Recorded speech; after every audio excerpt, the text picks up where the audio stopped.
Dizes o que pensas, mas não pensas no que dizes. Eu não preciso de ajustar contas absolutamente com ninguém. Para um país mais justo, para um país mais pobre, perdão. Deus existe dentro de nós. Quando as pessoas não acreditam em Deus, não, Deus existe dentro de nós. Ser exigente, não sermos piegas. Ser exigente, não sermos piegas. Mãe, olha, tu sabes fazer ténis. Ela fez 4, mas não sabe fazer ténis. Não sabe fazer ténis. Ai, que informação dramática. Sem Barbas na Língua, um podcast de Guilherme Duarte e Hugo Gonçalves. Ora então, sejam muito bem-vindos a mais um podcast Sem Barbas na Língua. Cá estamos ainda, remotos. Sei que prometemos passar para presencial o mais breve possível, mas ainda não foi possível por vários motivos. Não saberemos quando vai ser, mas contamos que seja este mês. Sim, estamos à procura de estúdio e... Porque eu costumávamos fazer na casa do Guilherme, mas o Guilherme achava que eu não me comportava como uma pessoa civilizada quando ia à casa dele. Não tipo, sabe. Mijava, não baixava a tampa. Sim. Não é? Não... Tipo, quando ele dava por isso, estava eu a abrir-lhe os armários e a comer as bolachas. Yeah. E então, pronto, não se pode ter selvagens aqui em casa. Deixava a cadela dele lamber-me os pés, por exemplo. Sim, se fosse só os pés, estávamos nós bem.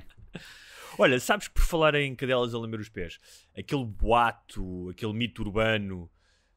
que tinha, acho que até tinha várias personagens, mas uma era com o Ricky Martin, que era um programa que era tipo uma espécie de surpresa, e que depois descobriram a miúda com o cãozinho a lamber das partes baixas. Exatamente. Isso é um mito, sabes que isso é um mito? Sim. Acho que já aqui falámos disso. Já devemos ter falado. Nunca foram encontradas essas gravações, nem nada. E houve há um livro de uma jornalista portuguesa que faz debunk. O da Susana André, eu conheço, faz debunk disso.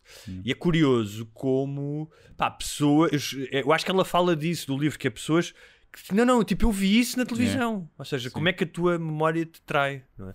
E depois, alguns acho que são puros mentirosos, não é? Sim. Outros criaram mesmo essa falsa memória. Foste tu? Não foste tu que me contaste, não, acho que foi outro amigo meu, que tem a certeza, ele disse, eu tenho a certeza que fui atropelado quando tinha 6 anos. Não, tu foste mesmo atropelado. Não, eu fui mesmo, sim. Exatamente. E os pais dele disseram, tu nunca foste atropelado. Não, isso não existe. E ele acredita que os pais lhe estão a mentir. E é mais provável que ele não tenha sido atropelado e que aquilo seja uma construção dele, que tenha acontecido alguma coisa. E ainda há pouco tempo aconteceu-me também com uma jornalista brasileira, ela me contar uma coisa que aconteceu cá em Portugal, que é uma piada sobre portugueses. Eu já ouvi contar isso como piada, já ouvi pessoas dizer isso como se tivesse acontecido, e eu acho pouco provável que é a cena, a ver se eu me lembro como é que é. Tu vais a um sítio e pergunta, vocês estão abertos mais logo? E a pessoa responde, não, já não me lembro, mas ou seja, é como se os portugueses fossem muito literais na resposta. E como tal respondem que não, mas depois estão abertos. Eu agora não me lembro. E eu já ouvi isso contado, independentemente de como é a história, que eu não soube contar, em anedota e por algumas pessoas. Portanto, das duas uma, ou os portugueses realmente respondem assim e eu nunca ouvi isso na vida, ou então criou-se uma espécie de mito urbano que, tal como a história do Ricky Martin, que as pessoas acham que é verdade. Sim, ou até pode ter tido um bocadinho de verdade, não é? E depois quem conta um conto acrescenta um ponto e tornou-se uma cena muito maior. Não nesse caso. Imagina que no caso do Ricky Martin, não era o Ricky Martin, mas era um cantor local que ninguém conhece e em vez de um cão era um hamster, percebes? E de repente escalou. Em vez da manteiga de amendoim era só manteiga. Era normal, só manteiga, sim. E uma coisa assim, ou era Flora, aquela margarina. Ou Becel, assim. Becel. E há alguns, acho que pode acontecer isso, que começa numa coisa pequenina, que realmente tem uma base, aliás, tem aquelas lendas... por exemplo, a cena do vampiro, não é? E do Drácula, tem aquela história verdadeira por trás do Conde do Drácula, do Vlad Tepes, que era o gajo que empalava a malta e deixava-lhes escorrer o sangue e não sei o quê. Não sei se beberia o sangue deles numa de só só porque gostava de cabidela. E que depois, acho que o mito vem depois daí, não? Ou seja, tem uma base de verdade que depois se torna paranormal. São outros os tempos, realmente. Pá, as pessoas queixam-se muito do tempo atual, mas é melhor haver um mito sobre uma celebridade que apanha alguém com um cão a lamber-lhe o pipi com manteiga de amendoim, do que um mito baseado num gajo que empalava pessoas, não é? Acho que há uma certa evolução histórica, não é? Sim, há uma certa evolução e um quebra de tabu sexual, quer dizer, ou manter o tabu sexual, não é? Porque depois nesse mito a história da miúda suicidava-se. Portanto, olha, e é nessa nota positiva que não suicidou, portanto. Sim, não sei se já alguma senhora se terá suicidado.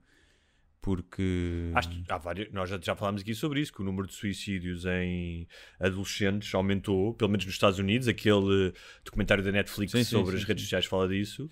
Não, eu estou a dizer por terem sido divulgadas imagens do cão a lamber manteiga de amendoim. Do cão não sei, mas do... De revenge porn de outra forma, porn, tenho a certeza absoluta. Sim. Olha, estive na Feira do Livro ontem e trago muitos beijinhos para ti. Olha, muito obrigado. Tanto de rapazes como de raparigas. Ok.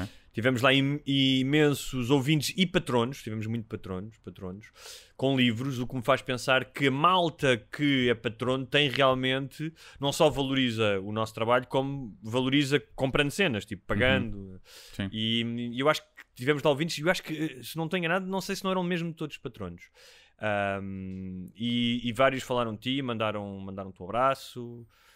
Abraço de volta para eles e para elas. Foi muito fixe estar lá com eles e foi divertido. Olha, eu antes tinha aqui uma lista de temas para nós falarmos, como é habitual, mas antes de entrarmos aqui no programa, eu vi um post do Bruno Soares, que é o candidato da Iniciativa Liberal à Câmara de Lisboa, sim, com uma fotografia de um casal. Ele julgo que está vestido, um casal, uma fotografia a preto e branco, julgo que sejam os avós dele. Eu julgo que ele está vestido de guarda fiscal. Curiosamente, o meu avô também era guarda fiscal. E diz: há 70 anos, 2 jovens deixaram a Beira Alta. Curiosamente, tal como o meu avô. O meu avô deixou em 1946, acho eu. Rumo a Lisboa à procura de uma vida melhor. Como tantas pessoas que nós conhecemos, da nossa família. Imagino da tua família também, certo? Os meus avós chegaram na Beira Alta. Mas os teus pais... A minha mãe é que vai. Mas pronto. Mas imagino que tenhas primos e tios que sim. saído. Foi estudar mas quem foi estudar, sim. Assim, de sair para ir trabalhar, por acaso, não sei se tenho. Mas acho que tu sabes que era muito comum no século XX, durante o século XX. Deve estar a ligar. Agora ficaste freeze. Hello? Sim. Ficaste parado e eu pensava que tinha-te dado um AVC, mas afinal... não, tu aqui é que ficaste parado para mim. Pensei que estivessem a ligar. Mas não. Pronto. Diz aqui que a minha conexão de internet está instável. Continuamos? Ok. Pois. Seguimos. Como e sempre. Tua net de merda. A minha net de merda. Meu. Peço desculpa. E diz o senhor que não hoje seremos... Diz? Estava a dizer que não seremos patrocinados pela Mel, certamente. Não nos próximos tempos. Diz o senhor Bruno Horta, acho que é Horta Soares, o H é de Horta, não sei se é. Hoje vivemos com menos liberdade porque cada vez menos ouvimos histórias felizes onde as pessoas são personagens principais. Bem, eu não sei por onde é que é de começar com este... Sim, que é... eu entendo também vi. Acho que estamos com um delay. Estamos com delay?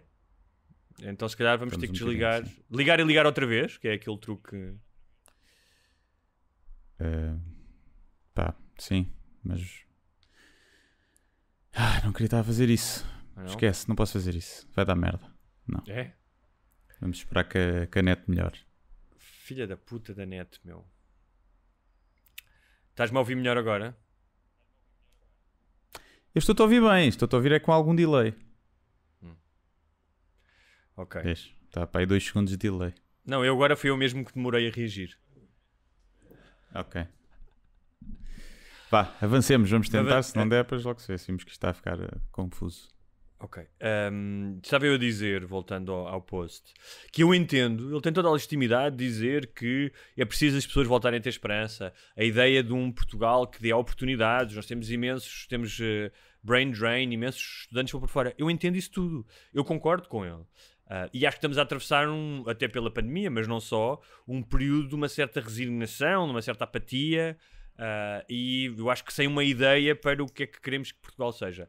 Agora, ele comparar, imagino que sejam os avós deles, que saem da Beira Alta em 1950 por razões totalmente diferentes para vir para Lisboa, imagino eu, porque na altura as pessoas que vinham para Lisboa era porque não tinham onde trabalhar, passavam fome, e vinham viver em condições miseráveis, muitos em barracas à volta de Lisboa, famílias inteiras num quarto, e é só esta ideia de que sendo que na década seguinte mais de 1 milhão de portugueses emigraram e foram viver para bairros de lata em Paris, não é? E esta ideia de termos que olhar sempre para o passado como um passado dourado, não. Ou seja, tu podes criticar o presente sem olhar para um passado que era, obviamente, mais miserável do que hoje. Continua a não perceber este impulso. Sabes? E especialmente quando ele diz que havia mais liberdade. Não, é uma cena que factualmente está errada sobre todas as... Por onde tu quiseres olhar para o que é liberdade, está completamente errado. Não, por exemplo, o simples fato que era, se tu querias emigrar, tinhas que emigrar ilegalmente, eras preso se fosses apanhado. Hoje não. Hoje podes emigrar. Pronto, está feito aí. Sim, podes dizer merdas na rua sobre os governantes, não é? Podes criticar o governo. Podes... Quer dizer, muitas vezes os saudosistas de Salazar queixam-se que agora há liberdade a mais, não é? E que há uma libertinagem. Uma coisa é a liberdade, a libertinagem, não é o que se ouve dizer os saudosistas de Salazar. E depois, como é que se diz que agora é que há mais... Antigamente é que havia mais liberdade. É que nem sequer faz sentido... essa comparação. Eu não estou a dizer porque é óbvio que não há mais liberdade. Eu não estou a dizer que ele é salazarista, atenção, não é? Eu não faço a mínima ideia. Ele está só a falar com esse tipo de... Pode não ser salazarista, mas parece-me que prefere Salazar ao PSD, ao PS. Ok. Não é? Pois, a única coisa que me custa é... tu até podias, imagina, tu até podes... Imagina que eras salazarista e é difícil depois teres uma visão equilibrada das coisas. Mas tu basta olhares para números básicos de escolaridade, de saneamento, mortalidade infantil... Já nem vou dizer de liberdade de expressão, de liberdades e garantias típicas de democracia. Factos, merdas factuais, sabes? Quantidade de hospitais, quantidade de pessoas a estudar na escola... e não é na escola tipo até à 2ª classe, não sei se é na escola até acabar o liceu, não tem comparação, é só isso, se és de esquerda, és de direita, mas há merdas que não são discutíveis porque os factos dizem outra coisa, não é? Sim, é o que é. Mas também há quem diga que a iniciativa liberal é um bocadinho um Chega Light, não é? Um Chega Light é bom. Eu acho que não é tanto assim, mas acho que tem ali muita gente que não se quer assumir do Chega e que então se assume da iniciativa liberal. Não, porque apesar eu de eu achar que na essência não tem muito a ver. Eu acho que o Chega tem... Bem, basta ver as reportagens sobre o Chega para ver que há um número elevado de broncos. Até uma questão de imagem, ou seja, se tu fosses fazer por tribos de liceu, não é? Em vez de ser por partidos... o Chega era mais o pato bravo, o novo rico, o gajo que usa a camisa justa, estás a ver? E o sapato todo de verniz, muita gel. E a iniciativa liberal é mais beta. É os betos, sim. E então eu acho que há gente, claramente, que tem algumas simpatias muitas vezes por antagonismo ao PS e aos governos do PS, que já estão há muito tempo do poder, e eu entendo isso perfeitamente, mas por uma questão de moda... não me vou juntar ao Chega porque não é bem visto, não é? Eu até concordo, pois. A iniciativa liberal é muito mais, vestem-se muito mais como eu, não é? Sim. Tem 3 nomes. Exatamente. Como este tem, não é? Aliás. Sim, como o líder também tem, quase todos têm. E a outra polémica também com políticos, mais ou menos, que foi do Paulo Rangel, que se assumiu como homossexual. Viste? Ok, eu ia falar disso, por acaso. Na alta definição. Sim. E depois houve o que é que ele é? Não sei o que é que ele é. Miguel Corte Real? Ou o Miguel o Almeida, o que era o deputado do PS? E que houve dois. O da BDSM, o que falou do bondage. Não, então não é esse. Já é um outro mais. Peraí. Então, mas eu para quem não sabe, o Paulo Rangel, que foi eurodeputado e que é um portativo candidato a presidente do PSD, aliás, uma das coisas que ele é acusado é que só se assumiu agora porque é candidato a presidente do PSD e não quer que isso seja usado contra ele. E foi aquele programa que eu chamo O que Dizem os Teus Olhos, não é? Sim. Eu não vi a entrevista, portanto não sei em que termos aquele admitiu a sua homossexualidade. Mas enquanto foi celebrado por muitas pessoas, foi também criticado muito por pessoas da esquerda, porque é um oportunismo, ele quer candidatar-se a presidente do PSD e porque quando teve que defender os direitos dos homossexuais, segundo me pareceu na votação pelo casamento, eu não tenho a certeza se ele era deputado ou não, mas ele não votou, ao que parece houve algum tipo de votação, não sei se foi no casamento ou na adoção, em que ele estaria presente, e peço desculpa que não apurei este dado, e que não teria votado a favor. E foi acusado... Há outros casos, né? De outros deputados que votaram contra, ou que tinham no programa dos seus partidos. Sim. E foi acusado pelo Miguel Valdealmeida, que é um ex-deputado do PS, pelo Miguel Corte Real, que faz parte da ILGA. Não, isto aqui foi o José Magalhães, que se diz cybermissionário e jurista. Que o deputado do PS, não é? Sim. E que ao longo de 36 anos prestou serviço no Parlamento. Não sei se ainda está lá ou não, agora não sei. Que disse, depois a comentar essa notícia, comentou. E quando revelar... isto porque dizia... a notícia dizia Onda de carinho inunda Paulo Rangel depois de assumir a sua opção sexual e de reforçar que a Flash e o Correio da Manhã disseram a sua opção sexual e não a sua orientação como se fosse uma escolha. Pronto. E esse o José Magalhães comentou: e quando revelar que gosta de uma certa casa de Bruxelas onde se pratica bondagem e S&M, a onda de chicotadas vai inundar as redes? Perguntei ele. Sério? Perguntei ele, sim. Mas já ele está a confundir coisas. Por orientação sexual não é sexualidade. Sim, não, mas o que ele está a insinuar é que, pelos vistos, deve saber. Está bem, mas são... Agora, como é que ele também sabe, não é? Claro. Disso. Não, mas independentemente disso, são coisas que são da esfera privada, obviamente, mas que são coisas diferentes. Porque a orientação sexual... Repara, há práticas sexuais que podem ser olhadas de lado de um ponto de vista ético. Se tiveres sexo com crianças, por exemplo, ou se tiveres sexo forçado com alguém. Isso é a tua sexualidade. A tua orientação sexual per se não é suscetível de ser criticada. Ou és uma coisa ou não és, não é? Sim, pelo menos... mesmo aqui, o teu gosto, mesmo que ele goste de ir a uma casa de Bruxelas fazer bondagem, está com ele. Claro. Se for... mas pronto, já trouxeste para... Até porque assumo que ele é que vai lá levar chicotadas. Quando se vai a uma casa de bondagem deve ser mais para apanhar do que para dar. Não sei, se cá também dá para dar, não é? Pois. Mas acho que ninguém tem nada a ver com isso, sinceramente. Pois, também acho que não. Muito menos neste contexto. Mas acho que é a tal cena do... as pessoas estão a apoiá-lo porque ele é gay, então a ver se apoiam também se souberem que ele... Mas estás a ver, mas gosta de cenas tipo deviant stuff, não é? Mas é um bocado colar aquela ideia de... que muita gente ainda tem, de ele é...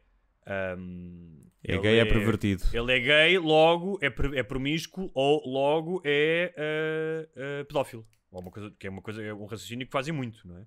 Sim, para o pedófilo sim, também muita gente vai para aí. Em questão de ser pervertido e promíscuo, eu acho que é uma coisa que se pode assumir porque é um homem. E pode-se assumir isso na generalidade dos homens. Percebes? Claro, mas também há... É uma generalização, para mim, não de gays, mas de homens. Sim, mas está bem, mas pode ser uma generalização... Quando digo uma generalização, é uma generalização negativa e não uma generalização ponto. Se tu disseres que a maioria que a maioria dos holandeses são muito altos, é verdade, mas não é depreciativa, a menos que tenhas uma cena contra... Podes ter uma cena. Até mas se a maioria dos homens são promíscuos. Sim. Pode ser negativo ou positivo, depende. Ou pode ser uma constatação. Uma constatação, sim. São promíscuos no sentido, não moral, mas no sentido em que... gostam de ter vários parceiros. Gostam de ter vários parceiros ou parceiros. Então, não é? Mas voltando ao Rangel, e antes de irmos para esta questão, porque acho que aqui a esquerda woke mais uma vez cai para uma espécie de puritanismo e a ideia de infalibilidade, não é? Que ou estás completamente connosco ou então és um traidor, não é? Tipo, aqui esta ideia de que tu não podes ter uma mácula, não podes ter uma hesitação, não podes ser diferente, mas já lá vamos. E que eu estava a falar com a minha namorada e ela perguntou-me, achas que assumindo a homossexualidade o Rangel consegue ganhar, se forem eleições, o PSD? O que é que tu achas? Achas que a homossexualidade... Porque há duas questões aqui. Uma é dentro do partido e outra é no país. E outra é no país, sim. Eu acho que dentro do partido não é... Mas o partido pensa sempre quem é que é o melhor candidato para ganhar votos, não é? Não é... Claro. Às vezes, pronto, há quesilhas pessoais e pensam mais no... Mas pensam também muito que se tu tens, e isso já aconteceu, um domínio das bases e andaste pelo país inteiro e dizes que se eu ganhar tu vais ser isto, tu vais ser aquilo, não é? Essa ideia dos... Mas imagina, eles querem... O que é que o PSD quer? Roubar mais votos à esquerda? Acha que consegue roubar mais votos à esquerda? Ou acha que consegue roubar mais votos à direita? Sendo que a direita neste momento é o Chega quase só. E depois depende daí. Se eles acharem que com o Rangel, por assumir a homossexualidade, consegue ir buscar algum eleitorado de esquerda, se calhar podem votar mais nele. Vai buscar votos ao Chega assumindo a homossexualidade? Não. Pelo contrário, o PSD pode prever votos para o Chega dos gajos homofóbicos. Não que não haja homofóbicos nos outros partidos, claro que também há. Portanto, não sei. O que me parece foi ele tinha sido apanhado naquela polémica, e estou a fazer aspas aéreas, porque acho que não foi polémica nenhuma, quando foi apanhado, foi divulgado vídeo dele bêbado. Sim. Não sei se falámos aqui disso. Falámos, acho que sim. E parece-me um bocado uma saída à Kevin Spacey, percebes? Que é apanhado a fazer merda e diz, mas eu sou gay, malta. Puxa a carta do gay para ver se não o criticam. Sendo que o Kevin Spacey estava a fazer coisas ilegais. Sim. Sendo que tiveste piada, uma boa piada, sem dúvida, mas eu acho que aqui é muito mais uma estratégia política, porque se prevê uma hecatombe nas eleições autárquicas do Rui Rio, será a segunda, já tinha tido o pior resultado de sempre do PSD nas autárquicas, e ele vai se candidatar. Mas não é... Primeiro, acho um bocado estranho. Pode não ser, mas acho que é só se calhar não estamos habituados. Um político assumir a sua orientação sexual num programa com uma alta definição. E essa era outra pergunta que eu tinha para ti. Não é? Porque claramente para chegar ao eleitorado. Claro. Mas por outro lado, se calhar também é importante chegar àquele público. Há uma... Claro. Não mas é o público há do Expresso que precisa de se calhar estar mais confortável com um político assumir-se homossexual. Tens razão. Se calhar é o público que vês nas novelas. É assim, eu acho que nas críticas, e já lá vamos, que algumas delas acho que são, como novelas disse, e o futebol. São resultado de uma certa obsessão quase de seita. Mas houve uma coisa que eu achei interessante nas críticas que li. Uma é de que realmente quando alguém... Espera aí, deixa eu ver se eu tinha aqui isto, agora perdi-me. A ideia de que quando tu te assumes e tiveste de alguma forma posições contra ou não a favor, podes dizer ou não a dizer, olha, eu não votei a favor do casamento homossexual, mas acho que e explicar porquê, porque acho que ele não falou disso. Olha, na altura tinha um namorado e não queria casar com ele. Sim. E sabia que se a lei fosse aprovada eu tinha que casar com ele. Era uma desgraça, tinha que me casar. Não tinha desculpa e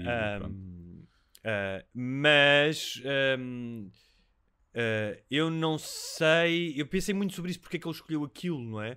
Tu agora disseste que chega a mais gente, ou seja, aí então há claramente uma intenção.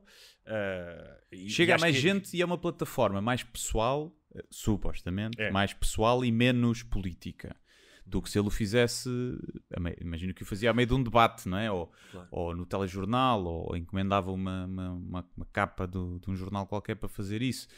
Era mais estranho, se calhar. O que eu acho eu não acho que ele tenha que ser completo ativista a tempo inteiro, como são as pessoas da ILGA. Acho que as pessoas que o criticaram mostraram algo, se calhar, falta de compaixão, ainda por cima por alguém que passou por coisas parecidas com as dele, que é possivelmente uma vergonha em relação à família, em relação ao partido, às pessoas com quem trabalhava. Sim, estar num meio que até... Estar num meio, oprimia essa opção, não, essa orientação. E esta ideia de que tu tens que fazer as coisas como deves fazer o coming out, como nós dizemos. Ainda por cima ele é religioso, não sei se vem de um meio religioso ou não. a experiência dele pode ser relativamente diferente. Eu acho que há razões para ele só ter feito o coming out agora, além da questão política. Portanto, faz-me um bocado de confusão quando as pessoas vêm tipo a tirar alguém que tomou uma decisão destas para a fogueira. Por outro no lado, entanto, se tu és político, só para terminar, se tu és político, e se tu és político, estiveste no Parlamento Europeu, tu estás a lidar com questões da atualidade e questões dos direitos. E que não se falasse disso na entrevista. Não estou a dizer da posição dele, mas dizer alguma coisa relacionada com questões atuais. Só achei que ele tem esse direito, mas sendo político, acho que tem todo esse direito. Também é estranho não falar disso, não é? Não... Sim. Aqui a minha cena é, foi combinado, não é? Que ele não deve ter saído do nada na entrevista. Claro. Portanto, a partir do momento que vamos combinar antes, olha, Daniel, quando me perguntares o que é que dizem os meus olhos, eu vou dizer que sou muito gay. Estás a ver? Era fixe ser na pergunta final, cálculo que não tenha sido. Mas, ou seja, há essa combinação, e essa combinação, não fazendo a coisa espontânea, é sempre um bocadinho estranho, porque lá está, cheira a estratégia política. Mas eu também não acho mal, do ponto de vista do que é política, ele usar essa carta como um trunfo político, porque se os políticos podem mentir nas promessas que fazem, podem mentir em uma série de coisas, fazer promessas não cumprirem, factos, desmentirem coisas que disseram e terem cara de pau para mentir a cara das pessoas e usar isso como estratégia para ter votos, porque é que um gajo usar a sua orientação sexual e ainda por cima dizendo a verdade é mal visto? É só mais uma estratégia política. Sim, era pior se ele não fosse. Mas por outro lado também era apenas mais uma mentira que um político tinha dito. Não era assim tão mais grave do que prometer coisas. Eu não tenho a mínima dúvida que em algum momento com a sua equipa de comunicação se disse, olha, nós vamos assumir porque eu quero assumir, porque vou-me candidatar. Portanto, teve-se uma discussão qual é a melhor maneira de nós passarmos esta mensagem. Sim. Como qualquer outra coisa que o outro político faça. Sim. E tu depois dizer, ok, houve aproveitamento político. Sim, mas como tu disseste, todos os políticos quando querem passar uma mensagem fazem-no, não é? Escolhem o melhor meio. Portanto, eu não acho que essa parte seja escandalosa. Não acho. Sim, também não acho. Não, agora, não me choca. Até porque acho que ainda é importante pessoas em cargos com visibilidade nas mais diversas áreas, ainda é importante saírem do armário e assumirem-se. Não é? Ainda para mais de uma pessoa de um partido mais ligado à direita, não é? Que é muito mais incomum. Sim. Acho que ainda é importante dizer, ok, tal como tal cena, não há nenhum futebolista gay. Já aqui falámos disso. Claro. Ou não há, tipo, noutras áreas. Eu acho não é que as pessoas homem... tenham que se assumir. Eu também acho que mas e o que é que a gente tem a ver com isso? Sim. Também há essa, só que num mundo em que existe ainda muito preconceito e a homofobia ainda é... E que tens movimentos emergentes que querem tirar direitos a homossexuais, que já foram conquistados e querem tirá-los. Não é? Como aconteceu na Hungria, na Polónia, na Rússia. Sim, na Rússia, e cá também há quem queira, não é? Reverter. Não, mas nesses países já aconteceu mesmo. Sim, nesses países já aconteceu. Continua a ser importante que malta que tem algum poder e visibilidade diga, não, olha, eu também sou. Há uma coisa curiosa que ele é um homem religioso e justificou que acha que Deus não está interessado com o que acontece na Câmara. Não é o que diz na Bíblia, por exemplo, nas epístolas de São Paulo. Mas pronto. Eu diria até que é a coisa que Deus mais se interessa. Exatamente. Exatamente. Se fores ver a história da Igreja, é das coisas que Deus mais se interessa. Mais se interessa. Deus é um autêntico voyeur. Por outro lado, eu estava a pensar, se calhar é absurdo uma pessoa gay ser religiosa. Mas pensei, é absurdo acreditar em certas coisas da religião. Portanto, não é mais absurdo sendo gay ser religiosa, não é? É um bocadinho. Eu acho que é um bocadinho. Claro, mas é assim, as coisas em que as pessoas que acreditam no cristianismo ou no Islão ou no judaísmo acreditam são coisas delirantes. Não quer dizer que elas sejam delirantes, mas aquilo em que acreditam são coisas delirantes. Sim. Se nós tirássemos, já fizemos isso aqui, se tirarmos de contexto uma série de coisas que estão na Bíblia que as pessoas tomam como verdadeiras e se lhes contassem noutro contexto, não é? Dizer, olha, eu nem sabes, fui viajar para as Maldivas e lá há uma religião onde as mulheres têm filhos sem ter sexo com ninguém. Vê lá, acreditam nisso, né? Era uma coisa que as pessoas diziam, riam-se. Né? Sim, Né? eu percebo a cena de acreditar e até acreditar em Cristo, entendeu? Mas como é que custa muito acreditar como é que se é gay e se dá dinheiro ou apoio à Igreja Apostólica Romana, quando a Igreja lhes nega direitos que dá às outras pessoas. Pá, podem acreditar em Deus na mesma, ou podem fundar, porque eu não percebo porque é que não há uma religião, ainda por cima. Sim. Mas existe, por exemplo, tantas vestes, tantos chapéus, tantas coisas, como é que não há? E tantas celebrações, como é que não há uma igreja fundada há igrejas nos Estados Unidos como na Inglaterra, imagino que nos países escandinavos e na Alemanha também, ou seja, países com uma tradição protestante, são abertos, não os evangélicos brasileiros, não é? Os mais conservadores. Mas que permitam o casamento entre duas pessoas do mesmo sexo? Sim, e que têm pastores gay e tudo isso. Okay. Isso todas têm, não é? Mas sim, assumidos, não é? Sim, exatamente. Isso todas têm. Mas o que eu queria dizer era que esta ideia do ativismo por obrigação. Repara, se tu me disseres assim, o Paulo Rangel agiu de forma a prejudicar, a causar extremo dano em outros homossexuais, isso é grave. Imagina, estavam homossexuais a fugir de uma perseguição de um país e ele foi a razão de eles serem deportados. Pá, isso era grave, obviamente, não é? Agora, se tu me disseres, pá, ele não votou na questão do casamento, eu percebo que tu, sendo gay e sendo ativista do casamento, que acho que isso é grave. Agora, é um bocado aquela história que eu contei uma vez do Black Lives Matter, que estavam a fazer uma manifestação, estava uma mulher a jantar e chegaram lá numa esplanada e disseram, tens que pôr o braço fechado no ar. E ela disse, pá, não vou, não estou a fazer parte da manifestação, estou a jantar, não quero.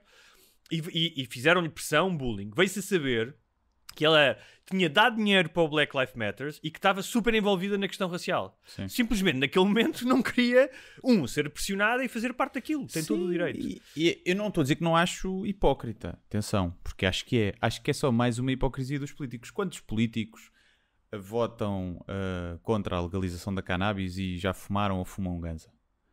Quantos serão contra a eutanásia, mas quando lhes calhar a eles, a ver se depois não vão a um país ter... Ou quantos eram contra o aborto e conheciam amigos ou fariam abortos clandestinos se lhes calhasse a eles ou à empregada deles que engravidaram.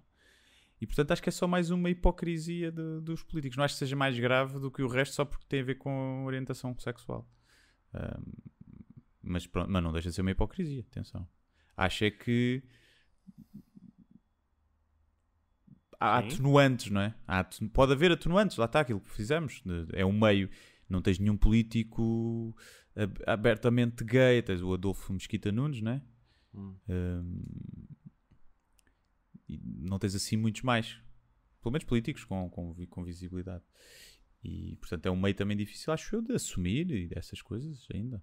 E então também pode ter sido por aí. É isso, mas... Por exemplo, o Miguel... vamos ver como é que o PS contra-ataca. Miguel Correal dizia uma coisa que eu discordo, que é... Certamente ninguém vive escondido por respeito. Vive escondido por falta de respeito próprio. E sobretudo para quem tem presença no espaço público, perante pares que precisam de quem os respeite. Pá, eu acho que isto é um bocadinho injusto, porque dizeres que vives escondido por falta de respeito próprio, se tu fores a ver objetivamente, sim, porque não tens... A Anne Frank tinha falta de respeito próprio. Isso é que vivia escondido no sótão. Pá, eu lembro-me da história de uma pessoa que foi dos meus primeiros amigos lá no Brasil, dele me contar a história de assumir a sua homossexualidade e do que aconteceu com a sua família, pá, cada reação tremenda do pai, a dor que ele sofreu, a noite em que ele assumiu isso ao pai, pá, pá, eu compreendo que consoante é a tua família e o meio de onde é que tu vens, pá, tu escondas isso, e acho que outra pessoa não entender isso e dizer que isso é uma falta de respeito próprio, pá, se eu estou a interpretar bem as palavras, posso estar a interpretar mal, acho que é só um bocadinho de falta de compaixão. Não sei. Sim. Também acho que sim. Olha, Guilherme, é o que é, menino. Eu não sei se tu já encontraste alguma vez uma carteira ou alguma coisa e se ficaste com ela ou se a devolveste. Não, nunca fiquei com nada alheio. Acho que já encontrei olha, encontrei uma vez na Baixa, fui entregar na esquadra uma carteira de acho que era uma belga, uma rapariga belga. Uma senhora belga, com um passaporte também lá e tudo. E acho que é assim a única vez que me lembro. Olha, eu lembro quando vivia em Nova Iorque, encontrei um telemóvel e consegui devolvê-lo. Devolvi-o. E já me aconteceu o contrário. Já perdi um telemóvel, isto no Brasil, e foi uns senhores que entraram no táxi e ficaram com eles e guardaram, e depois fui lá buscá-lo. Mas isto porquê? Porque essa grande instituição, essa revista chamada Reader's Digest, que já deves ter ouvido falar e já deves ter visto, já. não é? Era uma revista que o meu pai levava quando ia à casa de banho. Nunca me hei de esquecer, para mim faz parte do meu imaginário. Tinha uma rúbrica que eu li quando era pequenino, que era Rir é o Melhor Remédio, que tinha anedotas. Mas pronto, tem histórias, tipo, são reportagens, histórias de superação, tipo o gajo que ficou 5 dias no mar depois de um naufrágio, né? E o Reader's Digest fez uma coisa chamada A Experiência da Carteira. Já ouviste falar? Não, mas imagino o que seja, não é? Então, perderam, mais uma vez, aspas aéreas, 192 carteiras em 16 cidades, 12 carteiras em cada cidade, para quem sabe fazer contas, que não é o meu caso, e que foram ver quantas é que eram devolvidas, sendo que cada uma tinha cerca de $50, ou seja, na moeda local, o nome, o número de telefone, uma foto de família, cartões pessoais. Inquinam 16 cidades ou países? Como é que era? Países? Cidades, países diferentes. Por acaso aqui acho que não há duas cidades no mesmo país. Não, é só porque imagina, $50 na Nicarágua é diferente de $50 nos Estados Unidos. Mas é aqui que vais ter uma surpresa. Nos países mais pobres foi onde devolveram mais. Mais ou menos. E claro que isto é uma amostra simples, são 12 carteiras, mas não há aqui nenhuma ilação maior a tirar sobre a honestidade dos Sim, é uma fase 1 de ensaios clínicos. É uma fase 1 dos ensaios clínicos. Então, queres saber o sítio onde menos devolveram a carteira? Pá, não sei quais é que estão. De 0 a 4 pessoas devolveram a carteira. Na Praga, República Checa, Rio de Janeiro, Brasil, Madrid, Espanha, Zurique, Suíça, Bucareste, Roménia e Lisboa, Portugal. Ok. Depois, no intermédio, foram devolvidas 5 ou 8 carteiras. Espera aí que agora estou-me aqui a ligar. Vou ter que desligar aqui esta coisa. Espera aí, desculpa lá. Logo quando eu estava a ver a fotografia. Tens Nova Iorque, portanto, em que devolveram... desculpa, eu não disse o número. Em Portugal devolveram uma carteira em 12. Ok. Também depende de onde é que a deixaram. Não é? Depende em que zona. No Rio de Janeiro foram 4 em 12 e em Madrid foram 2 em 12. Portanto, Portugal tem o valor mais baixo. Ok. E tem mesmo o valor mais baixo de todos, exatamente. Depois tens Nova Iorque, 8 em 12, Berlim, 6 em 12, Amsterdão, 7 em 12. E depois, os países que mais devolveram carteiras, 11 em 12, Helsínquia, Finlândia, tinhas razão. E aqui outra grande surpresa, em Mumbai, na Índia, 9 em 12 carteiras. Finlândia. Disseste os países ricos. Helsínquia, Finlândia. Não, mas eu até tinha dito ao contrário. Estava a dizer que se calhar nos ricos é que tinham devolvido menos. Eu pensava que tinham devolvido mais, porque 50... Ok. E em Mumbai, 9 em 12 carteiras.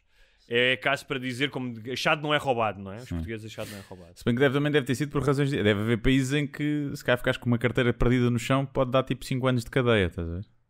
Em Mumbai estou a ver isso a acontecer. Ou então uma cena de superstição. Sim. Uma cena de...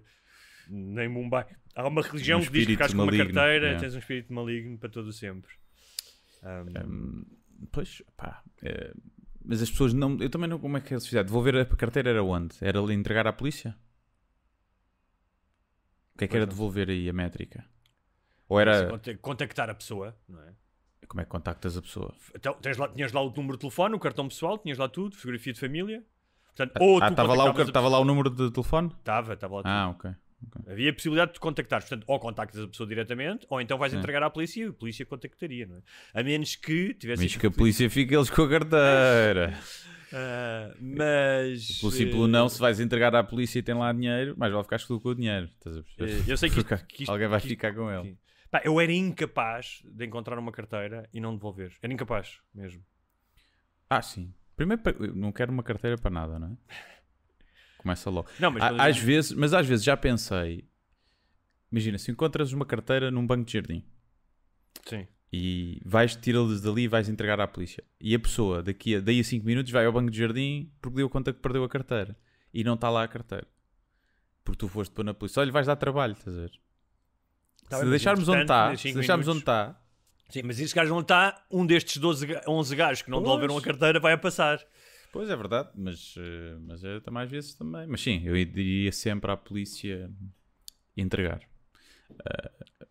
Agora, se encontrar uma mala cheia de dinheiro, já não, né? Se não tiver contacto, pá, não sei se vou entregar à polícia. Depende de quanto dinheiro, né? Porque depois também não quero ficar com dinheiro de traficantes.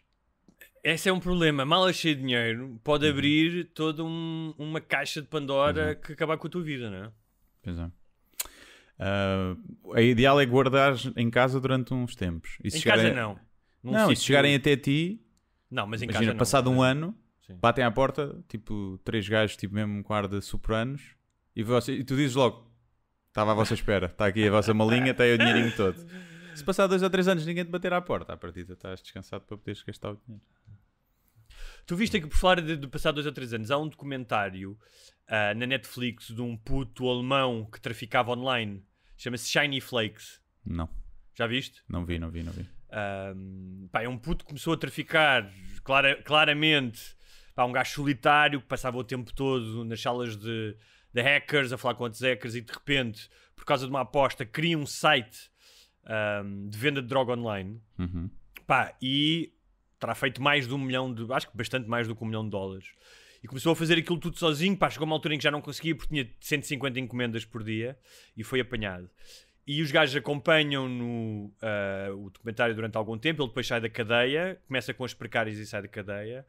E no final, claramente o gajo tem dinheiro escondido e está a ter uma atitude... não vou contar o final para não manter spoiler, mas tem uma atitude desafiante. E os polícias dizem, nós sabemos que o gajo tem o dinheiro, tem muito dinheiro escondido e agora vamos andar sempre em cima dele. Sim. E é uma cena que é como é que tu descalças essa bota, não é? Tens que ir gastar, não podes gastar muito dinheiro, não é? Tens que lavar o dinheiro, tens que arranjar um negócio para lavar o dinheiro. Sim. Tem que ser um cafezinho, uma discoteca é o melhor. Pinga. Sempre ali, cervejas a 6 euros. Já tal. pensaste nisso, não é? A lavar o dinheiro. Já pensei. Sim. Já pensei nisso. Já vimos filmes. Claro. E séries. Mas essa história fez-me lembrar a história que eu vi. Eu li muito por alto uma reportagem de um rapaz nos Estados Unidos que aos 13, 14 anos foi preso por tráfico de cannabis. Tráfico muito leve. E que agora acho que tem 26. E depois foi solto e agora tem 26 e é um dos maiores empreendedores. Está a criar, é um empreendedor na área da cannabis, sim. Como já foi legalizado. Então o gajo esteve preso. E no agora... fundo ele foi preso por fazer um estágio. Estava a fazer um estágio. Não é? Por fazer um bocadinho à frente do tempo dele, né? Uns anos antes. Isso é o grande problema, é a quantidade de gente, especialmente população negra, que continua presa... Sim. Por tráfico de erva e muitas vezes em quantidades pequenas, não é? E muitas vezes porque tinham outras ofensas também menores, mas é o 3-strike law, não é? Uhum. Que eram 3 crimes pequenos, davam penas elevadíssimas. E que imagina, estás na prisão agora e chupaste com uma pena de 10 anos e estás a ver o pessoal a ficar rico e os hipsters todos a fumar erva com pacotinhos todos estilizados e com marcas e com, não é? E os edibles. É fodido essa merda. É. Se foi crime, se foi violento, se era um gajo violento, é diferente. Não estou a falar disso. Estamos a falar agora, quando não proposta, é nada... e há vários gajos envolvidos nisso, é crimes não violentos. Crimes não violentos, sim. Claro. Mas, de qualquer forma, também é diferente, porque as pessoas que fizeram isso na altura sabiam que era um crime e estavam a quebrar a lei. Portanto, no fundo, são na mesma criminosos. Mas obviamente que acho que as penas são ridículas e são demasiado pesadas para o crime que na maioria das vezes é para pagar umas contazinhas, às vezes até ou para ajudar em casa. Não eram drug lords, não é? Para ter... Sim, o gajo, por exemplo, quando eu fumava ganzas, e carros. O gajo que me vendia ganzas tinha um empregozito. Tinha um emprego e aquilo era para ajudar. O gajo tinha 3 filhos, não sei o quê, via-se perfeitamente. O gajo não andava, o gajo, ou seja, eu ia ter com ele e o gajo não era propriamente um drug lord, não é? Tipo, não tinha uma vida à grande, antes pelo contrário. Mas pronto. Olha, já há algum tempo que não falamos de sonhos. Eu não sei se tu tens sonhado muito ou não. Tenho sonhado bué, por acaso, mas não... E não tiras notas? Nunca tiras notas dos teus Não sonhos? tenho tirado, não. Às vezes aponto no telemóvel, mas é muito Mas raro. há alguma sensação matemática que seja recorrente nesses sonhos? Sensação matemática? Como assim? Não, uma sensação, porque às vezes é sensação ou de angústia, de temática. insegurança, ou temática. Não, são sempre muito nonsense. Os meus sonhos. São sempre merdas tipo altamente irreais. Meio surrealistas. Tudo. Como a Não há palavra indica, tem a ver com sonhos, não é? Sim, não tem assim nenhuma... Nem temática, nem pessoas que apareçam recorrentes, nem sítios. Não tem assim nada. Às vezes tem a ver com trabalho. Se calhar a temática mais recorrente até tipo o trabalho. Eu ir fazer um espetáculo, ou ter stand-up, ou uma coisa assim. Mas não tem assim... Mas não são tipo pesadelos, são só estranhos. Não costumo ter assim pesadelos. Mesmo de acordar tipo... Só uma ou duas vezes que sonho que estou a morrer, é uma merda assim. É isso que eu queria te falar contigo. Porque eu esta noite sonhei primeiro, e queria te perguntar também sobre isso, primeiro que um amigo meu ia morrer, que eu tinha recebido essa notícia, ia morrer de cancro do pulmão, e a verdade é que ele fuma, para caralho, e é mais velho. Pá, e pronto, era uma sensação de angústia, de foda-se, não acredito que este meu amigo vai morrer. E depois o sonho passava para alguém me dizer, não, tu também vais morrer. Pá, e eu sabia que era tipo ticking clock. Eu sabia que, ok, tipo, daqui a amanhã, não me lembro qual que era o tempo, eu estava tipo numa casa sozinho. E a sensação de sonho é que eu estava absolutamente sozinho, não estava com ninguém conhecido, não estava com família, com ninguém.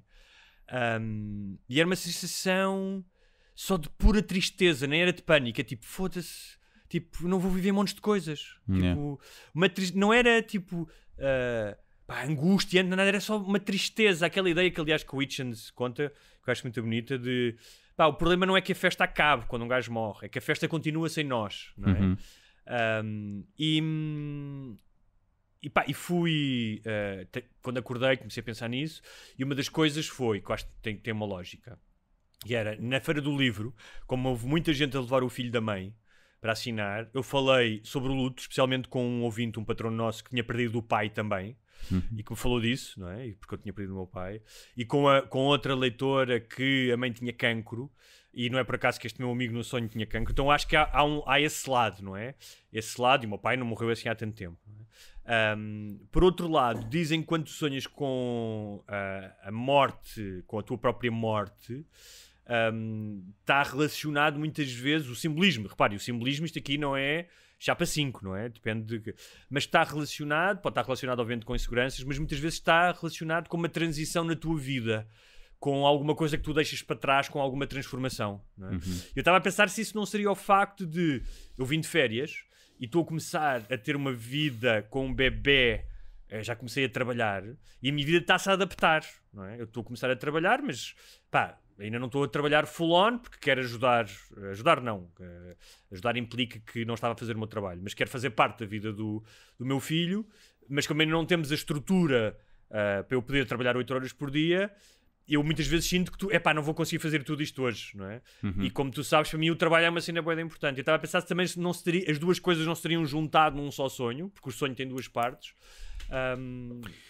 Podia ser, até isso. Porque falta de tempo, a morte, não é? Saberes que vais morrer é a maior falta de tempo a maior metáfora para a falta de tempo que existe, não é? Tu és muito bom nisto. Eu podia abrir um consultório.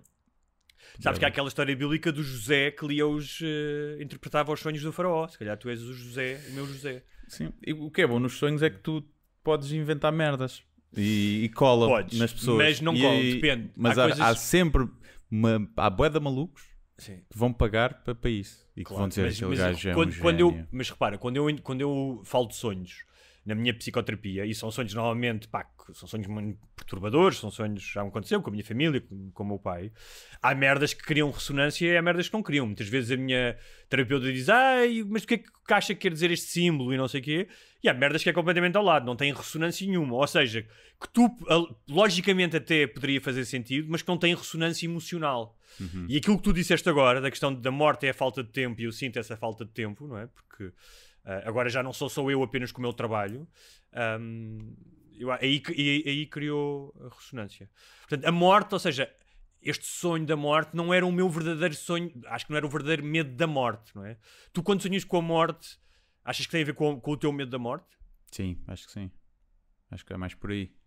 Não é muito recorrente, por acaso. Era de esperar que eu até sonhasse mais com a morte, dado que acordado penso bastante nela, mas não é assim uma coisa muito recorrente. De vez em quando, ou sonho ou com o fim do mundo, porque lá está, tem essa... Mas tipo uma cena apocalíptica de Sim, filme? sim. Ou tipo, ou um asteroide, ou extraterrestre. Já sonhei de várias formas, ou o Sol está a explodir, uma merda assim qualquer. E o que é que tu sentes quando isso acontece? No sonho? Sinto boa angústia quando está a acontecer, mas acho que também é o meu desejo de lá está, não quer que a festa continue depois de eu me ir embora, então quero que a festa acabe comigo cá e que vamos todos embora juntos e morrermos todos. Acho que era a forma mais gira de morrer, já vai acabar grupo, o mundo. É? Era em grupo. Sabes que há seitas que fazem isso, há várias histórias dessa, não é? De suicídio coletivo. Só que é só meia dúzia. Eu também não quero ir com meia dúzia de pategos que acreditaram nas merdas que eu disse. Não me parece o grupo mais inteligente para partilhar os meus últimos dias. E depois, às vezes, de doença. Sim, descobriste que tens uma doença. Tipo terminal. E acorda, tipo, ainda naquele limbo de... Ai, como é que eu tenho isto agora? Eu vou morrer. E depois começas a negociar. Tipo, o teu cérebro a acordar e a pensar, não, isto é um sonho. Não é nada. Não, é. E depois descobres que é, e é giro. Dos melhores sonhos que eu tinha, e acho que todas as pessoas têm, e eu já não me acontece isso porque não tenho um trabalho de escritório, era, quando estava, por exemplo, nas aulas, não é? Na faculdade, no liceu, acordares um sábado e pensar, foda-se, tenho que ir para as aulas, e depois dizeres, é sábado. Yeah. Acho que é das sensações mais, tipo, uau, não é? Yeah. Sim, ou quando acordas a pensar que já está na hora de levantares e olhas para o relógio e são 3 da manhã só ainda e tu, ainda posso dormir mais 4 ou 5 horas. É bom. Olha, e tu tens sonhos sexuais? Não tenho muitos. Okay. Não tenho muitos, por acaso. E quando tenho, normalmente nunca chegam... A ejaculação?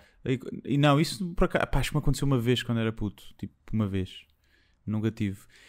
Nunca chegam mesmo à fase final, percebes?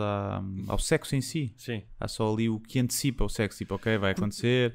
Porque no fundo tu és um romântico. A ti aquilo que te estimula sexualmente é o romantismo, é a conversa, não é? É a troca de ideias. Estamos os dois a ler um livro na cama, é um bocado isso. E ela dizer, anda, e eu, espera, deixa-me acabar este capítulo. E ela, assim deixas-me toda molhada, tão intelectual que tu és. Mas não tenho assim muitos, por acaso, é raro. Okay. Diz que se sonha com o que não se tem também, não é? Portanto... ok, percebi a mensagem. É? Sim. Mas tu costumas ter muito? Acho que tem fases. Estava a ver agora a pensar se é quando não tenho e sonhava mais. Não posso fazer essa correlação. Mas já passei por fases na vida em que... Fases é tipo uma semana em que tenho mais sonhos sexuais. Já me aconteceu ter... Na adolescência acontecia mais, mas já me aconteceu na idade adulta ter sonhos molhados, acordar e dizer foda-se, tenho que ir mudar as cuecas. Já me aconteceu isso. Ter uma ejaculação durante o sono. Pá, eu só me lembro de uma vez. O meu poder da mente é inacreditável. É tipo, sem mãos. Olha, sem mãos. Estão a ver? Ou que nos sonhos és um ejaculador precoce. Porque a ejaculação não significa que seja precoce. Tu não sabes há quanto tempo é que eu estava no sonho a ter sexo, não é? Mas não houve toque, não é? Não houve toque, foi só com a sugestão, o poder da sugestão. Mas sim, se calhar tens o upgrade mais realista de realidade virtual. Exatamente. Se calhar, repara, se isto é realmente uma simulação, o gajo que me opera, eu sou no Sims, não é? Sim. Se calhar já tem dinheiro, que tem mais moedas de ouro e já comprou um upgrade e não comprou para ti.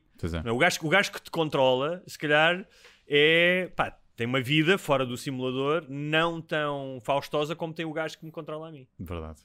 Olha, é assim. Agora, o que eu posso dizer é, ao gajo que me controla dá para me comprares um tendão daqueles da perna esquerda e um pulso da mão direita, é que tipo, dava-me jeito agora, que tenho, de vez em quando tenho umas dores.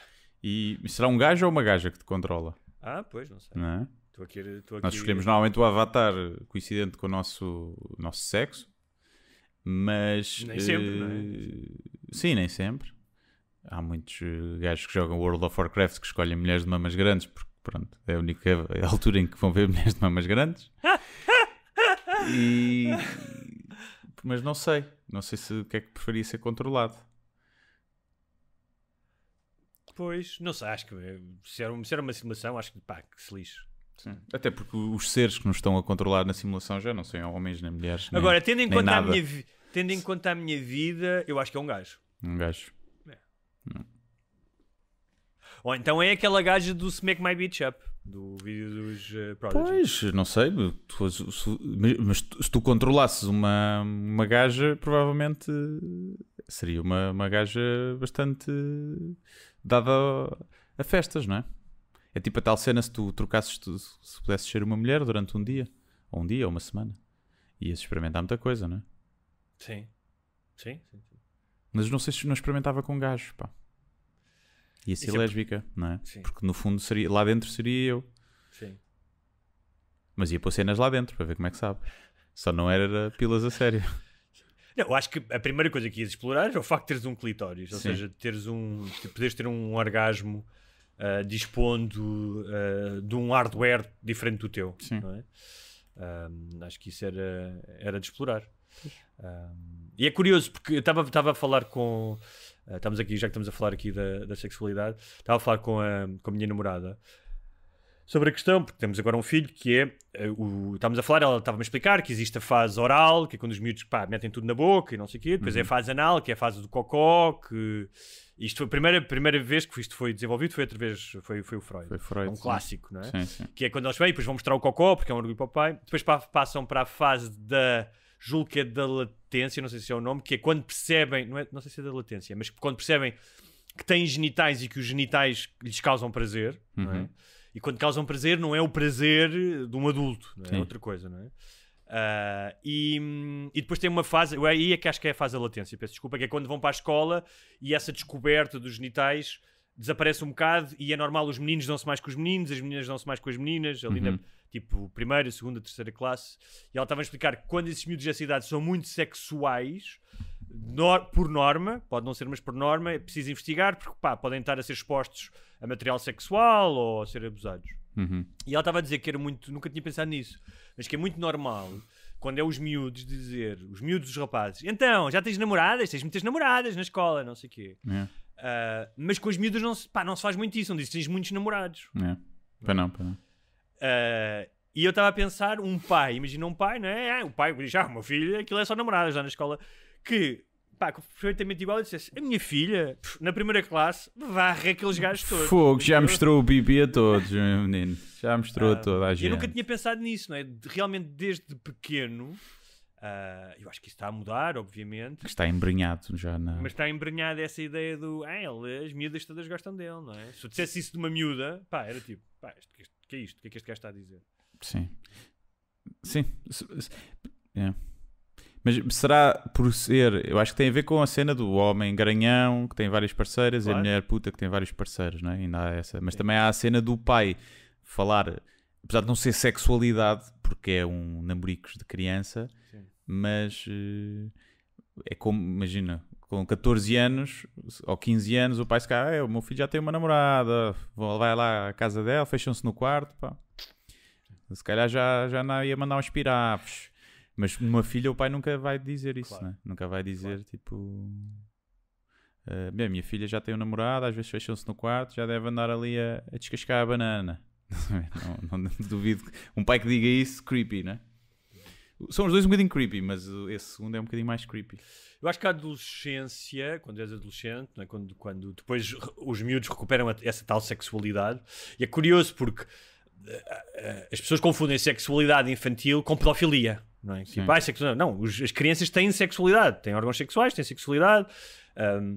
Não é a sexualidade dos adultos, não é? Mas têm a consciência de que têm órgãos sexuais e têm a consciência que aquilo lhes dá prazer, não é? São coisas diferentes. Imagina um miúdo de 12, 13 anos, ou mais novo até... Eu aos 13 anos já se masturba. Eu aos 13 anos espevitava o palhaço. Pois, exato, já se masturba. Eu não estou a falar disso, estou a falar de miúdos de 6, 7 anos, é diferente. Okay. Mas, quando é adolescente... e isto pode parecer machista, mas não é de todo, é apenas um instrumento de segurança ou de defesa.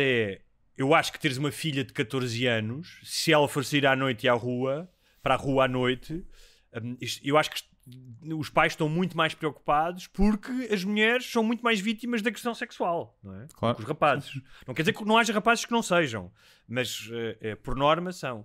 E eu estava a pensar nisso, até queria falar nisso contigo.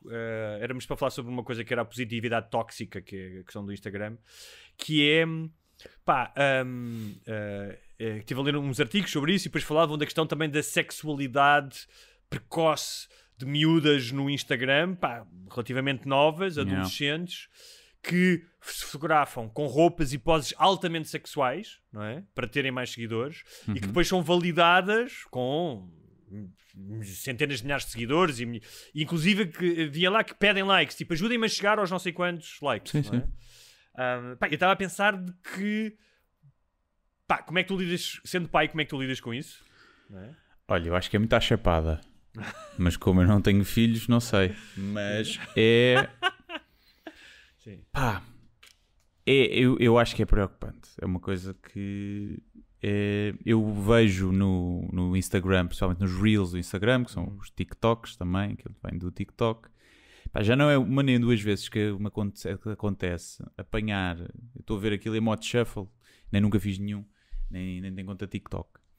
Mas para ver o que é que se passa.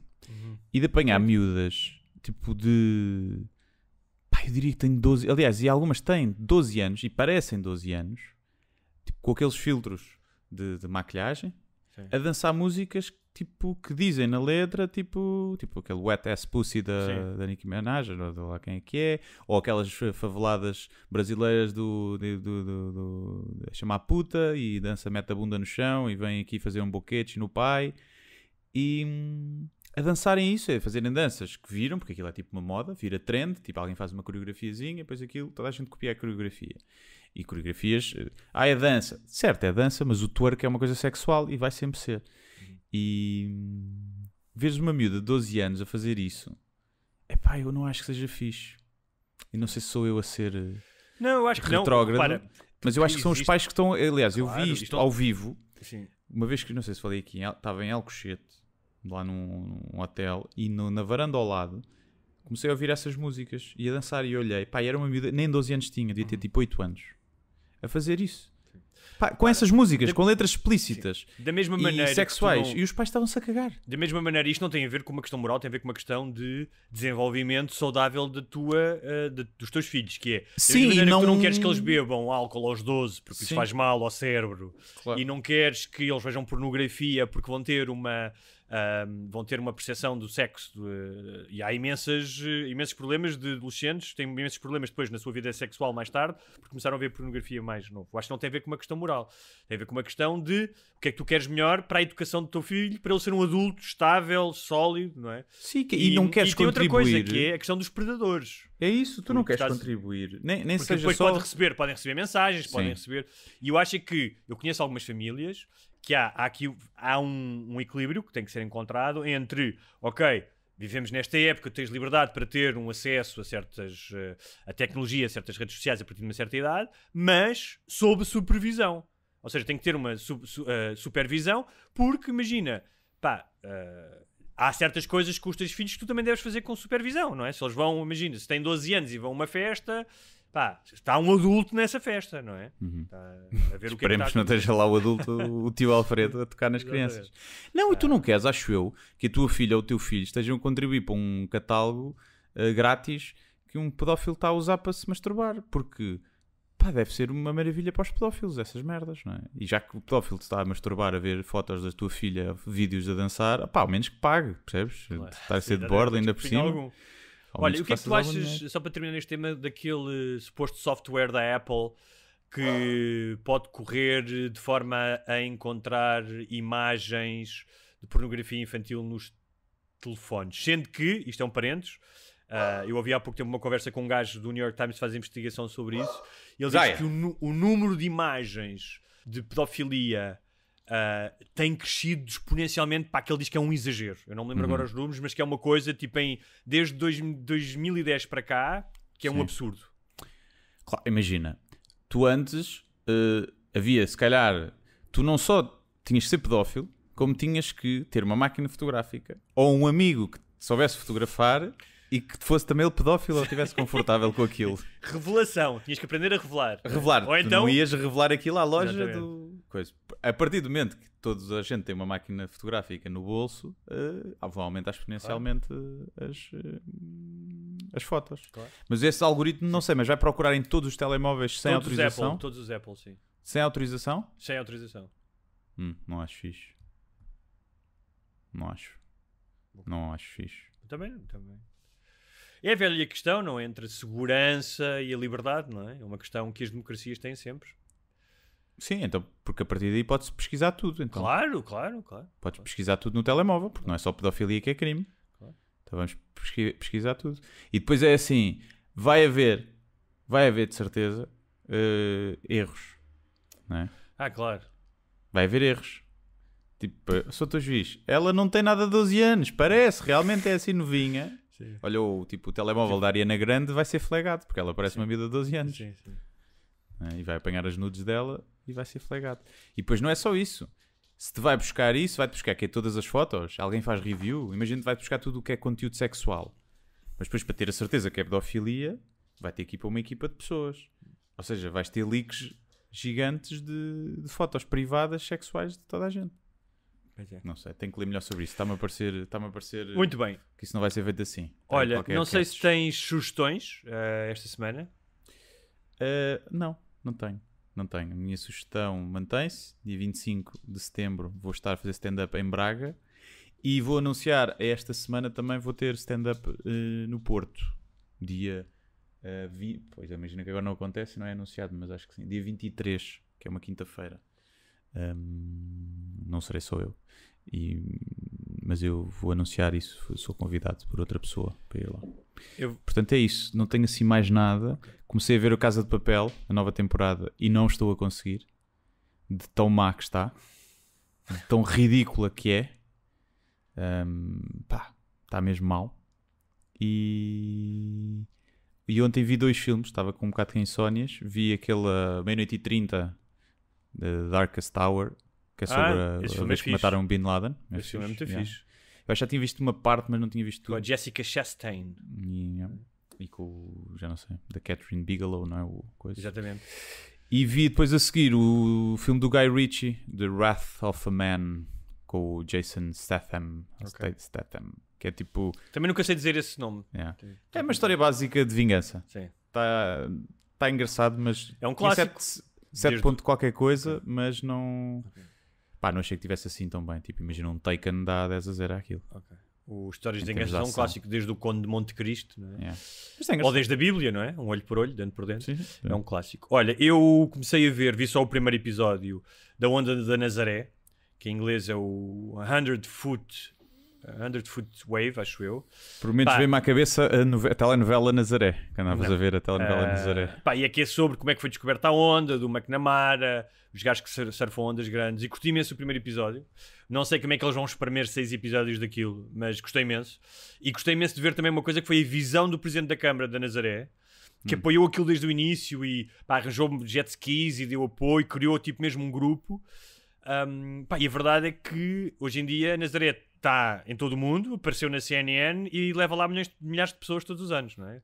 Tipo, se dissessem se calhar aquilo foi em 2010, se dissessem Nazaré vai aparecer na CNN e isso, acho que o gajo fez tira-lhe o chapéu. Mas agora também está a malta da Nazaré a dizer assim, foda-se, está cheio de turistas esta merda, estávamos tão calminhos. Sim, mas também são algumas alturas por ano, não é? Porque aquilo já tinha turismo no verão, era para atrair turismo na época baixa, que as ondas normalmente acho que são em novembro.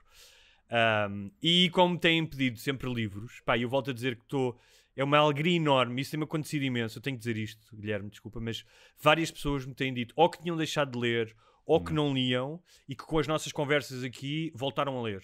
Inclusive houve um ouvinte que até me mandou uma fotografia com o Dillas, porque nós tínhamos falado aqui do Dillas, e ele foi perguntar ao Dillas, o gajo adora o Dillas, o gajo disse ao Dillas, porquê é que tu agora só fazes egotrips das tuas músicas e não sei o quê?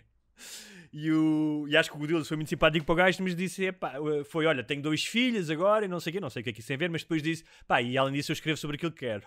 Portanto vai-te a foder e dê-lhe uma facada. Não, acho que eles até o encontro foi bastante amigável, mas que esse ouvinte leu um livro do Sam Harris que eu lhe sugeri, adorou, te mandou uma foto do pai a comprar um livro meu na livraria e portanto é muito fixe ver que quando as coisas não só que as coisas que aqui falam chegam às pessoas, mas que elas tiram proveito disso, não é? Porque também podiam dizer, olha, fui ler os livros são uma merda e para de dar conselhos. Sim. Portanto, esperemos só que não andem a ocupar tempo que podiam estar a fazer sexo ou ler livros. É só isso que eu espero. E depois, como tem pedido sempre um livro por semana, aconselhava um livro pequenininho chamado De Profundis Valsa Lenta, do José Cardoso Pires, que é um livro muito interessante que ele escreveu depois de ter tido um AVC e ter perdido a memória. E ele conta todo esse... O livro é todo escrito. É toda uma página. Tens que coordenar tudo as palavras, não é? Mas é engraçado porque ele teve que aprender a falar, teve que aprender a escrever, foi recuperando, não é? Nos AVCs tu depois recuperas. Sim. Não usou os R's e os T's. Confundo um bocado esse livro, mas sim. E como é uma coisa bastante comum e há muitas famílias que têm esse problema, não é? Tem algum familiar a quem isso aconteceu. Acho que é um livro interessante e é fácil de ler, é um livro pequenino. E lembro-me dele no outro dia, não sei porquê. É um livro do José Cardoso Pires. E é isso. Quem quiser ser patrono, o que é que faz, Guilherme? É patreon.com/sem-barbas na língua e pronto. Vê se lhe apetece. É rentrée, novo mês. O que eu posso dizer é que as pessoas que estiveram a falar comigo na Feira do Livro, todas estavam satisfeitas em ser patronos. Foi o que me disseram. E aliás, eu vou estar na Feira do Livro no próximo domingo, sábado. Dia 11, sábado, dia 11, às 18 horas, no pavilhão da Penguin Random House. Apareçam porque há lá uma mesinha, há uma cadeira, há sempre a possibilidade de nós estarmos à conversa. Eu estive à conversa com todas as pessoas que foram lá pedir para assinar o livro e foi bastante divertido. Está bem. Eu dia 11 vou estar em Viseu. Portanto, dividam-se agora escolham quem é que vocês gostam mais. Mas eu não vou estar lá a fazer nada. Não vou estar a fazer nada. Não, vou só estar lá. Vou estar lá. Então tentem encontrar, o desafio é tentem encontrar o Guilherme em Viseu. Sim. Se encontrarem, o gajo paga uma cerveja, é o mínimo. É verdade, sendo que pode ser um bocadinho difícil, que eu ando sempre de óculos escuros. Okay. E máscara. E burca. Então, até para a semana. Chinchins. Deus, até para a semana.